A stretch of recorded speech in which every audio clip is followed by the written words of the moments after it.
Housewife करीब आधे घंटे की दूरी तय कर साक्षी स्टेशन पहुंची।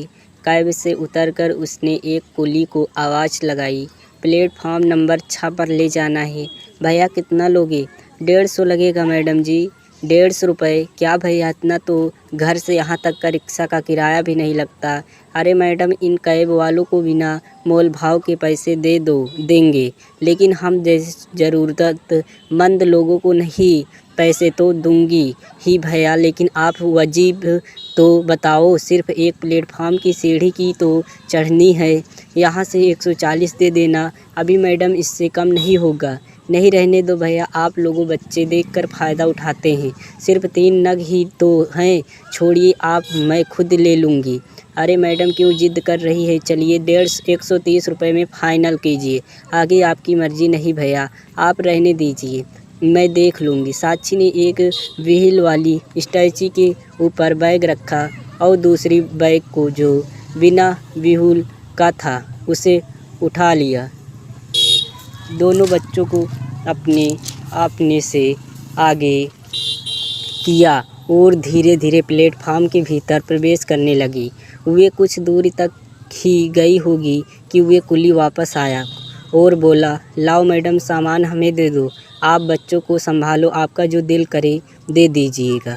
कुली ने सामान उठा लिया और प्लेटफार्म 6 की तरफ चलने लगा। साक्षी उसने पीछे से पीछे अपने दोनों बच्चों को लेकर चल दी। करीब 7-8 मिनट में ही वे अपनी बोगी 5-8 के सामने खड़ी थी।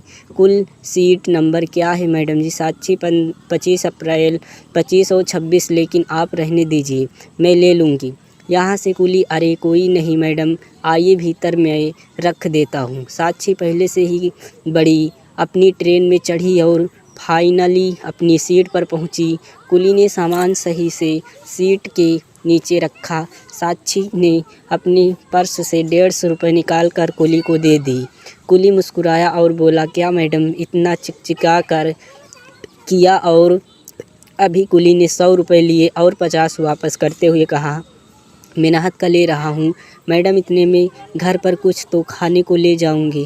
कहते हुए वे ट्रेन से नीचे उतर गया। साक्षी कुछ देर तक उसकी ईमानदारी पर विचार करती रही। अचानक से उसने अपने पर्स में से एक पेन और एक छोटी डायरी निकाली और उस पर कुछ लिखने लगी। तभी उसकी 4 साल की बेटी बोली, मम्मी, अब इस पर भी। साक्षी मुस्कुराए और पेन कागज़ फर्श में रखते हुए बोली, हाँ बेटा। साक्षी आज पहली बार इस तरह अकेले सफ़र कर रही थी। वे खुश तो बहुत थी, पर सच तो ये है कि वे भीतर से बहुत डरी हुई थी। लंबा सफ़र, 2 बच्चे, अनजान लोग, ऊपर से रात होने की टेंशन, लेकिन वे हमेशा सकारात्मक रहने की कोशिश करती थी। अपना डर या परेशानी वे कभी किसी के साथ साझा नहीं करती थी।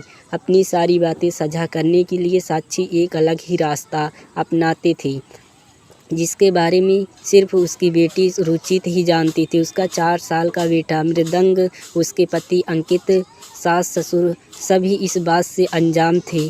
साक्षी के जीवन का ये सफ़र कैसे व्यतीत होता है और क्या था जो वे सबसे छिपा कर बैठी थी, जानते हैं अगले भाग में। जय श्री राम। कहानी का अगला पाठ पढ़ने के लिए चैनल को सब्सक्राइब करें। दोस्तों, अगर आपको यह कहानी पसंद आई हो कि आप चैनल को लाइक और सब्सक्राइब करके हमें कमेंट में बताना। धन्यवाद दोस्तों। किसी नेक्स्ट वीडियो में हम फिर से मिलते हैं।